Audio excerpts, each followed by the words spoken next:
கலங்காதே கலங்காதே கலங்காதே கலங்காதே, கர்த்தர் உன்னை கைவிட மாட்டார், கர்த்தர் உன்னை கைவிட மாட்டார். கலங்காதே கலங்காதே.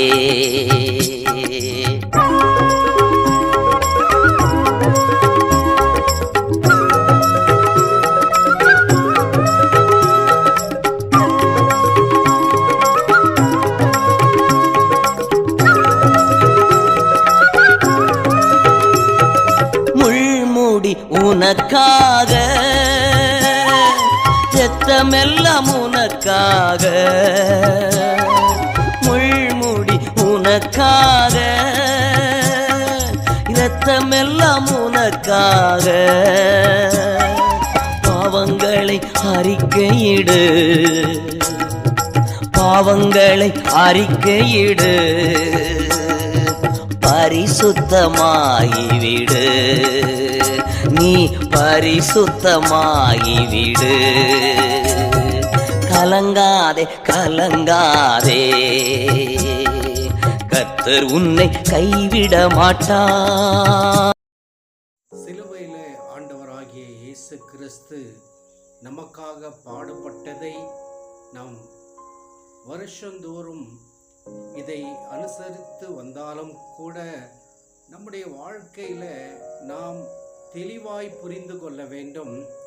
ஆண்டவர் 2000 வருடங்களுக்கு முன்பாக அவர் பாடுபட்டார், மரித்தார். ஆனாலும் கூட நாம் அனைவருமே தேவன் நமக்காக பட்ட பாடுகளை நினைத்து நாம் என்ன செய்ய வேண்டும்? நம்முடைய வாழ்க்கையில எண்ணத்தை நாம் மாற்றிக்கொள்ள வேண்டும். சபைக்கு போகிற நாம் வசனத்தை கேட்பது மாத்திரம், ஒரு லெந்து நாளுக்கான அல்லது தேவன் படுகிற பாடுகளை காதுல கேட்பதும் கண்ணால பைபிளை படிப்பது மாத்திரமல்ல, நாம் நமக்கென்று தேவன் சில காரியத்தை கொடுத்திருக்கிறார். அவைகளிலே நாம் மாற வேண்டும் நம்முடைய வாழ்க்கை. அப்பொழுதுதான் ஒரு கிறிஸ்துவுக்குள்ளாக வாழுகிற அந்த நிலைக்குள் நாம் இருக்க முடியும். இன்றும் கலாத்தியர் 5ஆம் அதிகாரம் 24ஆம் வசனத்தில் கிறிஸ்துவுடையவர்கள் தாங்கள் மாமிசத்தையும் அதன் ஆசை இச்சைகளையும் சிலுவையிலே அறைந்திருக்கிறார்கள். ஒவ்வொரு தேவ பிள்ளைகளும் தெய்வத்தால் ரட்சிக்கப்பட்டவர்கள், இயேசு கிறிஸ்துடைய இரத்தத்தால் கழுவப்பட்டவர்கள், தெய்வத்தை நோக்கி பார்க்கிறவர்கள், கிறிஸ்துவினுடையவர்கள். அதாவது கிறிஸ்தவம் என்ற அந்த வார்த்தையுடைய பொருள் வாழ்க்கை முறை. கிறிஸ்து வாழ்ந்த வாழ்க்கையில நாம் பின்பற்றி அது முறையாக வாழ வேண்டும் என்பதாக கிறிஸ்தவம் என்ற பதத்திற்கு பொருத்தமான வார்த்தையாக அமையும். காரணம், இன்றைய தினத்துல கிறிஸ்தவர்கள் என்கின்ற அந்த வார்த்தைக்குள் அடங்கும் பொழுது கிறிஸ்தவர்கள் யார் என்று பார்த்தால் வேதம் தெளிவாக சொல்லுகிறது. அப்போஸ்தலர் 11ஆம் அதிகாரத்தின் 26ஆம் வசனம், அவர்கள் 1 வருட காலமாய் சபையோடு கூட இருந்து உபதேசம் பண்ணி கொண்டிருந்தார்கள்.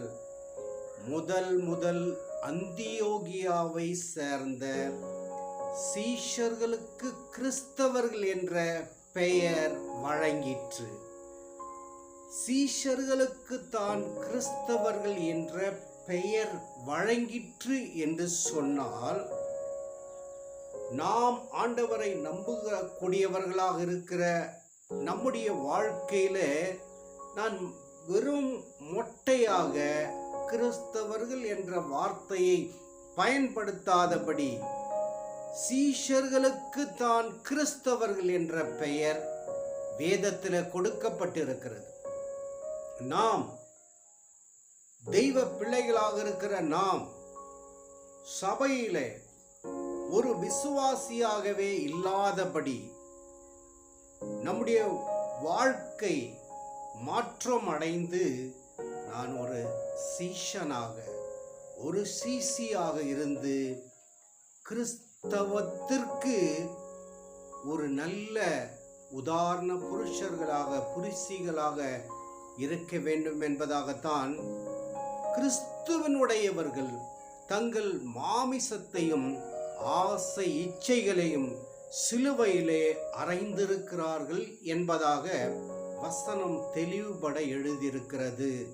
இந்த வசனம் ஒவ்வொரு கிறிஸ்தவர்களும் இந்த சிலுவையின் தியானத்தின் போது நாம் விட வேண்டிய இந்த மாமிசத்திற்குரிய காரியங்களை விட்டு தேவனோடு இணைக்கப்பட்ட ஒட்டப்பட்ட ஒரு வாழ்க்கை வாழ வேண்டுமானால் இந்த மாமிசத்தினால் வரக்கூடிய அழிவுகள் என்ன, அதிலிருந்து ஒவ்வொருவரும் இந்த தியான நாட்களிலே அதை விட்டு வெளியே வர வேண்டும் என்பதாக பரிசுத்த வேதாகமம் நமக்கு சொல்லுகிறது.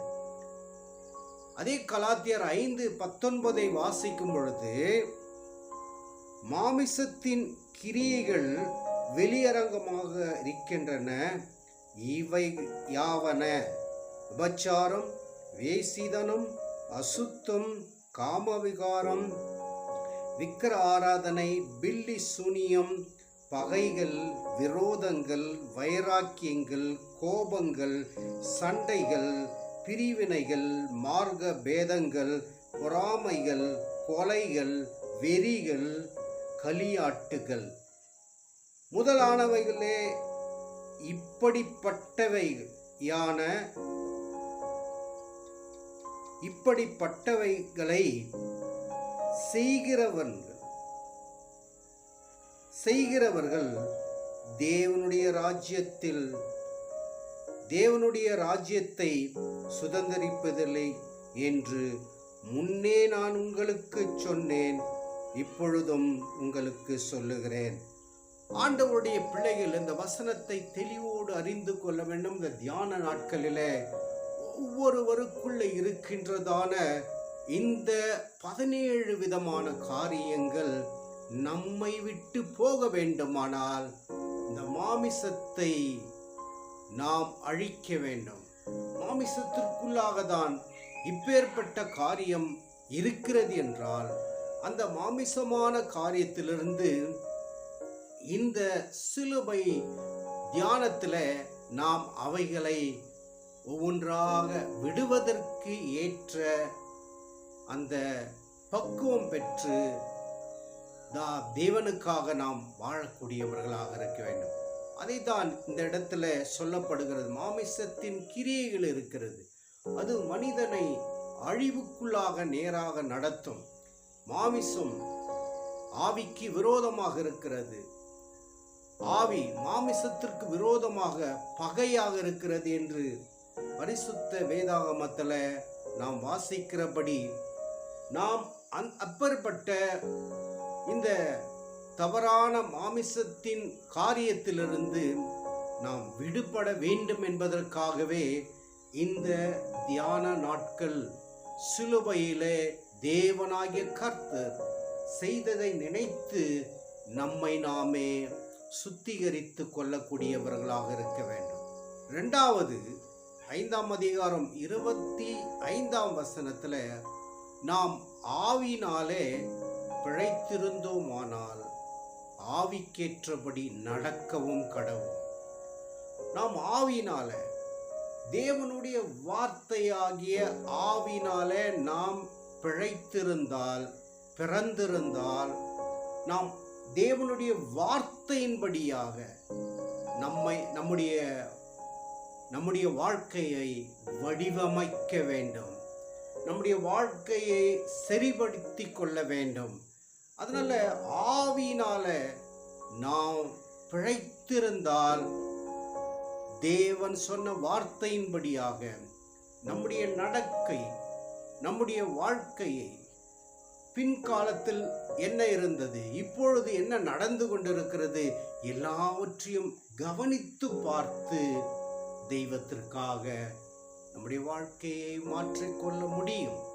நாம் மாற்றிக்கொள்ள வேண்டும் என்பதாக தான் தேவன் விரும்புகிறார். அதைத்தான் இந்த லெந்து நாட்களிலே நாம் செய்யக்கூடிய ஒரு வேலையாக இருக்கிறது. இதோ பாரம்பரியத்திற்காக லெந்து நாள் அல்ல. இது இந்த வருடம் வந்திருக்கிறது என்றால் அடுத்த வருடமும் வருவோம். நாம் உயிரோடு இருந்தால், ஜீவனை கொடுத்தால் பார்க்க முடியும். ஆனால் அது அல்ல. என்னுடைய வாழ்க்கையில இப்பொழுது இருக்கிற வாழ்க்கை மாற வேண்டும் என்பதற்காக தான் 40 நாட்கள் நமக்காக கொடுக்கப்பட்டிருக்கிறது. இந்த 40 நாட்களுக்குள் நம்மை சீர்படுத்தி வாழுகிற பொழுது அந்த சீரான வாழ்க்கை வெறும் 40 நாட்களுக்கு மாத்திரமல்ல, மிஞ்சி இருக்கிற 325 நாட்களோடு சேர்த்து 365 நாட்களும் வருடம் முழுவதுமாக தெய்வத்திற்கு, தேவ பிள்ளை என்ற அந்த முத்திரை, பரிசுத்த ஆவியானவரால் நமக்காக முத்திரை போடப்பட்டிருக்கிற நமக்கு அப்படி இருந்தால் அதுவே ஒரு மெய்யான சிலுவை தியானமாக இருக்க முடியும். கலாத்தியர் 5ஆம் அதிகாரத்தில் 26ஆம் வசனம், வீண் புகழ்ச்சியை விரும்பாமல், ஒருவர் கோபமூட்டாமல், ஒருவர் மேல் ஒருவர் பொறாமை கொள்ளாமலும் இருக்க கடவோம். வீண் புகழ்ச்சியை விரும்பக்கூடாது. உண்மையான ஒரு தேவ பிள்ளை வீண் புகழ்ச்சி, வீண் பேச்சு இருக்கக்கூடாது. என்ன புகழ்ச்சி? தெய்வத்தை புகழ முடியுமானால் புகழுங்கள். அவரை மகிமைப்படுத்துவது நல்லது. அதை விட்டு என்னிடத்தில் இது இருக்கிறது, என்னிடத்தில் அது இருக்கிறது, என்னிடத்தில் இவ்வளோ பணம் இருக்கிறது, என்னிடத்தில் இத்தனை சைட் இருக்கிறது, இத்தனை வீடுகள் இருப்பது என்பதெல்லாம் புகழ்ச்சிக்குரிய காரியமாக நாம் நினைத்து புகழ்வதை விட அது இன்றிருக்கும், நாளை அழிந்து போகும். ஆனால் அழிவில்லாத தேவனை நாம் புகழ வேண்டும், போற்ற வேண்டும், மகிமைப்படுத்தக்கூடியவர்களாக இருக்க வேண்டும். அடுத்து, ஒருவருக்கொருவர் கோபமூட்டாமலும், ஒருவருக்கொருவர் கோபமூட்டாமல். இன்றைக்கு குடும்பங்களிலே பல இடங்களில் நடக்கிறது என்ன? கோபமூட்டுகிற காரியம். கோபத்தை உருவாக்கி, கோபம் மாத்திரமல்ல, ஒரு மனதை வேதனைப்படுத்துகிற காரியமும் இன்றைக்கு சர்வ சாதாரணமாக நடந்து கொண்டிருக்கிறது. நாம் மற்றவர்களை கோபமூட்டாதபடி, தேவ தொடர்புள்ளவர்கள், தெய்வத்தோடு ஐக்கியம் உள்ளவர்கள் மற்றவர்களை கோபமூட்ட முன் வர மாட்டார்கள். நம்முடைய வாழ்க்கையில நாம் மற்றவர்களை கோபமூட்டி அவருடைய வேதனைக்கு நாம் ஒரு ஆளாகாதபடி நாம் அதிலிருந்து வெளிவர வேண்டும். அடுத்து, ஒருவர் மேல் ஒருவர் பொறாமை கொள்ளாமலும். பொறாமை என்பது எதற்காக? நல்லா இருக்கிறார்களா? நல்லா இருக்கணும், சந்தோஷம். அதை விட்டு மற்றவர்கள் நன்றாக இருந்தால் அவர்களை பார்த்து பொறாமை கொள்ளாமல், தேவன் நமக்காக எதை கொடுத்திருக்கிறாரோ அது போதும் என்று சொல்லி இருக்கிற வாழ்க்கையை நடத்துவதுதான் ஒரு நல்ல ஒரு ஆவிக்குரியவர்களுக்கு தகுதியாயிருக்கும். அதனால நம்முடைய வாழ்க்கையில இந்த சிலுவையின் தியானத்தின் போது நாம் பார்த்த இத்தனை காரியங்கள் நமக்குள் இருக்க கொண்டு வர நாம் முயற்சி செய்வோம். தேவநாமத்துக்கு மகிமையாய் வாழ்வோம். தெய்வம் உங்களை ஆசீர்வதிப்பாராக.